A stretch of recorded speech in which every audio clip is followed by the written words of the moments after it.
Hey everybody, it is Matt. We are back with my crazy, dizzy vestibular life.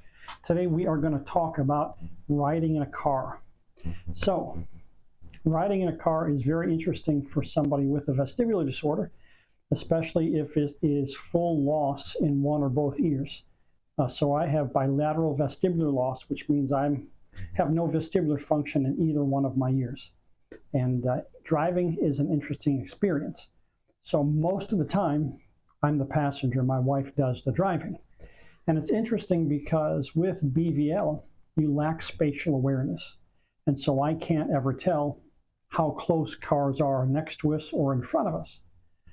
And it's an exercise in trust for me because I think we're inches from an accident. In reality, we have plenty of room.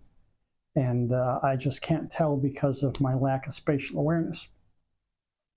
And then, of course, if there's a lot of traffic, I get dizzy just watching the cars. And so in really heavy traffic, it can be difficult.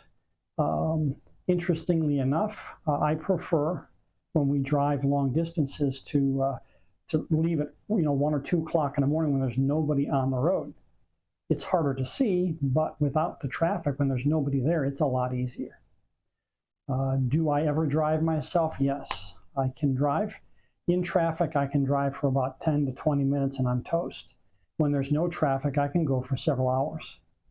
But interestingly enough, it's easier for me to drive than to ride as a passenger. And you may wonder why. If I have the problems with spatial awareness and dizziness, why is it easier for me to drive? Because I know what I'm going to do. I know when I'm going to put on the brakes. I know how sharply I'm going to take a turn. I know when I'm going to accelerate, all that kind of stuff. When somebody else is driving, I don't know. And so it is actually more difficult to be a passenger. But because here locally in heavy traffic, I can only drive 10 to 20 minutes, I don't do much driving. I leave that to my wife, and she's very good about it. And that's that. When we go long distance and we leave early in the morning, 1 or 2 o'clock, I'll drive for a few hours until the traffic picks up and the sun comes up, and then she'll finish the journey. So if you are a driver with a passenger who has BVL, let me just encourage you, even though your passenger is going to gasp and might grab the dashboard, and I hang on to the handhold up above my window when we make turns. Don't take that as a personal offense to your driving skill.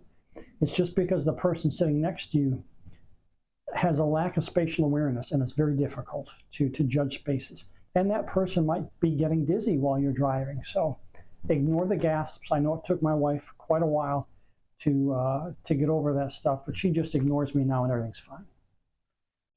I would also say if your BVL friend or family member is driving, to be patient. And if you have concerns, voice those concerns. I want my wife to tell me when I'm driving if she doesn't feel we're being safe. And if she says that, I will pull over and we'll switch places and she'll drive. And so that's that. And one last thing, you BVL patients, BVH patients, if you feel like you cannot drive safely anymore, do yourself and your loved ones a favor and turn in your driver's license. There's no need to risk harming other people, harming yourself. It's not that important. Other people can drive. All right, that is it for this time. If you appreciate this content, please like our channel, please share it, and please follow, subscribe, and I would appreciate it.